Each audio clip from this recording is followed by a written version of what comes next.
តោះបងប្អូនចង់បានជារូបបែបនេះហើយទៅជារូបតុក្កតាបែបនេះបងប្អូនអាចធ្វើតាមវិធីនេះបានតោះដំបូងបងប្អូនចូលមកកាន់កម្មវិធី Chat GPT នេះកម្មវិធីមួយនេះប្រសិនបើអត់មានទេបងប្អូនចូលមក download នៅក្នុង Play Store បងប្អូនក៏ចុច Play Store មកវាយ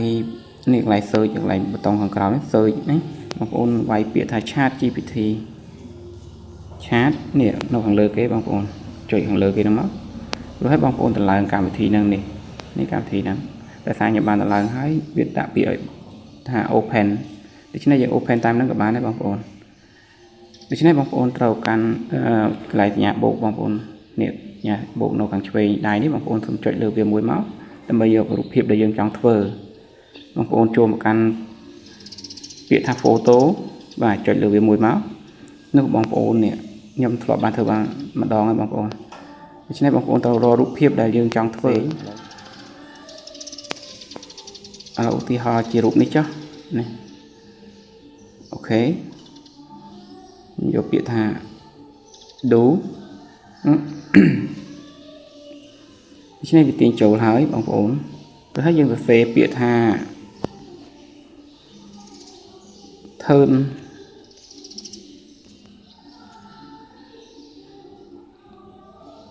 this picture turn this picture to 3D to 3D cartoon style អូខេបងប្អូនសរសេរពាក្យប៉ុណ្ណឹងមកខ្ញុំដោយសារខ្ញុំធ្លាប់សរសេរហើយវាមាននៅខាងលើនេះខ្ញុំចុចយកតែម្ដងសរសេរមក turn this picture to 3D cartoon style បងប្អូនសរសេរប៉ុណ្ណឹងមករួចហើយចុចសញ្ញាព្រួយនេះបងប្អូននេះសញ្ញាព្រួយនេះពណ៌ខៀវនេះចុចមកនោះវានឹងបំលែងរូបភាពរបស់យើងហ្នឹងនឹងទៅជារូបភាពប្រភេទ 3D cartoon ណាបងប្អូនជារូបតុក្កតានិយាយចំទៅជារូបតុក្កតាចាំវាមួយផ្លែទៅអូខេវាកំពុង create នេះជាលទ្ធផលដែលយើងទទួលបានបងប្អូននេះពេលយើងទទួលបានវាហើយបងប្អូនចង់ download វាបងប្អូនអាចចុចលើពាក្យថា download ចុចចំវាមកនេះខាងលើនេះចុចលើសញ្ញារូប download ហ្នឹងមកនោះវានឹងទាញរូបភាពហ្នឹងចូលមកកាន់ gallery របស់យើងបងប្អូនចូលមកកាន់ រូបភាពរបស់យើងអូខេហើយបើយើងចង់ share នៅហ្នឹងក៏បាន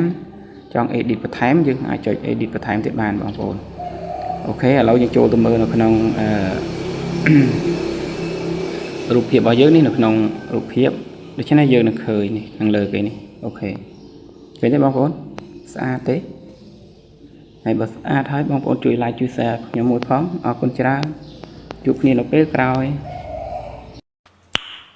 Nice